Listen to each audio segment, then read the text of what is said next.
Bonjour. Aujourd'hui, on va se pencher sur un paradoxe, un truc que je pense pas mal de monde ressent. D'un côté, on est connecté en permanence au boulot, mais de l'autre, eh bien la liste de choses à faire, elle, n'en finit jamais de s'allonger. C'est quand même fou, non? Comment on en est arrivé là? Cette impression d'être à la fois super productif et complètement épuisé. On nous pousse sans arrêt à faire plus, plus vite, on a des outils incroyables pour ça, soi-disant, et pourtant, à la fin de la journée, on est juste rincé. Alors, la question c'est ça. Pourquoi est-ce que cette quête de productivité nous vide autant de notre énergie? Bon, pour essayer de comprendre ce qui se passe, il faut garder un peu sous le capot. Et en l'occurrence, le capot, c'est notre cerveau. On va commencer par s'attaquer à un mythe, un vrai de vrai, une des plus grandes légendes du monde du travail, le fameux multitâche. Ah, le multitâche. On adore cette image du super-héros du bureau, qui jongle avec 10 dossiers à la fois. La réalité, en fait, elle est bien moins glamour. La science est très claire là-dessus. Notre cerveau est incapable de faire plusieurs choses en même temps. Ce qu'il fait en réalité, c'est qu'il passe d'une tâche à l'autre à une vitesse folle. C'est ce qu'on appelle le task switching. Et chaque petit saut de puce, répété des centaines de fois dans la journée, eh bien ça a un coût cognitif énorme. Et ce coût, il a un nom, l'épuisement cognitif. L'analogie est assez simple en fait. Imaginez que votre attention, c'est la batterie de votre smartphone. Chaque notif, chaque email, chaque fois qu'on est interrompu pour une petite question, hop, ça tire un peu sur la batterie. Et à force de sauter du coq à l'âne toute la journée, la batterie se vide, mais alors à une vitesse. Et forcément, quand la batterie est dans le rouge, la performance, elle, s'effondre. Alors, comment on sait que la batterie est faible? Eh bien, les signaux sont assez clairs en fait.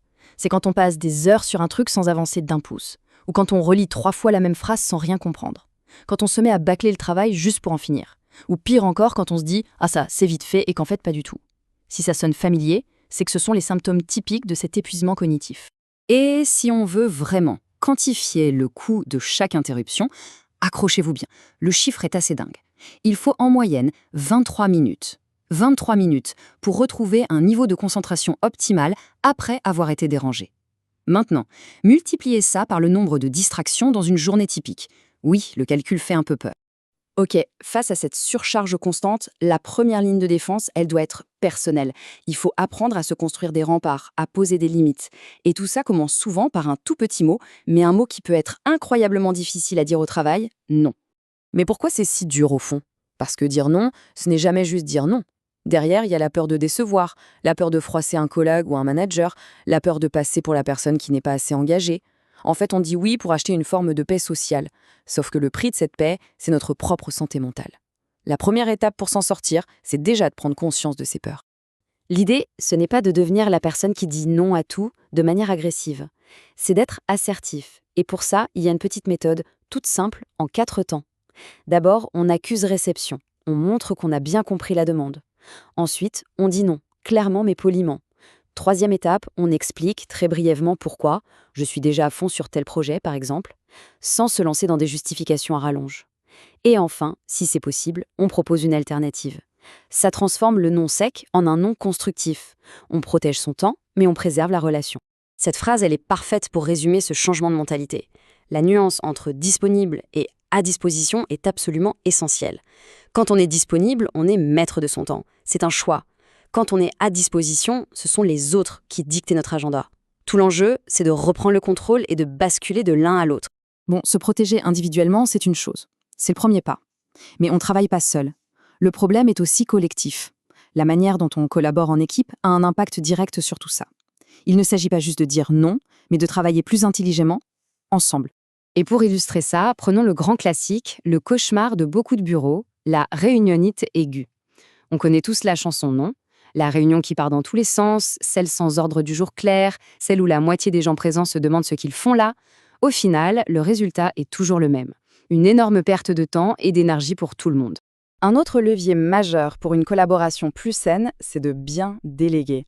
J'aime beaucoup cette analogie du chef d'orchestre. Son rôle, ce n'est pas de savoir jouer de tous les instruments. Son rôle, c'est de faire en sorte que l'ensemble soit harmonieux.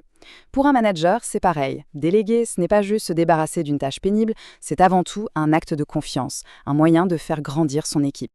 Mais attention, bien déléguer, ça ne s'improvise pas. C'est un vrai processus.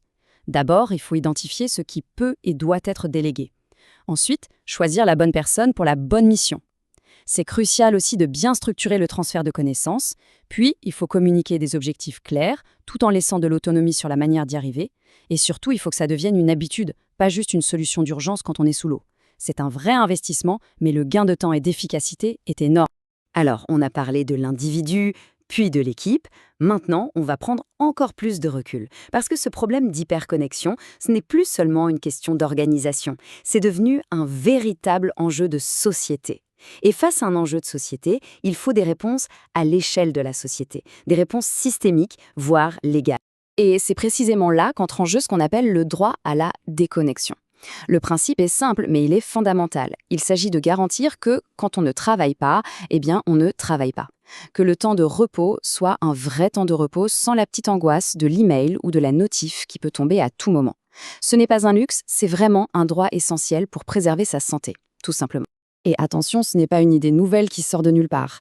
C'est une prise de conscience qui s'est faite progressivement et partout dans le monde.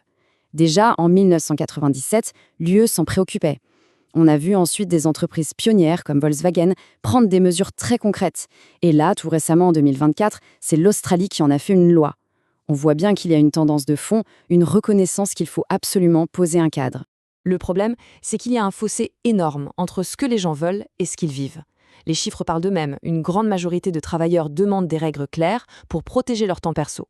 Et pourtant, dans la réalité, près de 8 cadres sur 10 continuent de lire leurs messages pro en dehors des heures de travail. La culture du toujours en ligne est tenace, elle a la vie dure. Et cette citation du sociologue Francis Jaurès-Guibéry est, je trouve, absolument parfaite pour résumer la situation.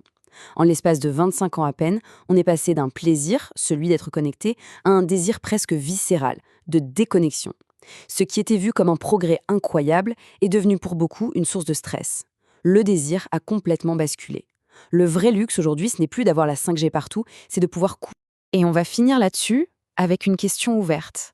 Dans ce monde qui a été entièrement conçu pour nous garder connectés en permanence, est-ce que le plus grand pouvoir, la compétence la plus rare et la plus précieuse, ce ne serait pas finalement la capacité à se déconnecter, apprendre à le faire et surtout s'autoriser à le faire?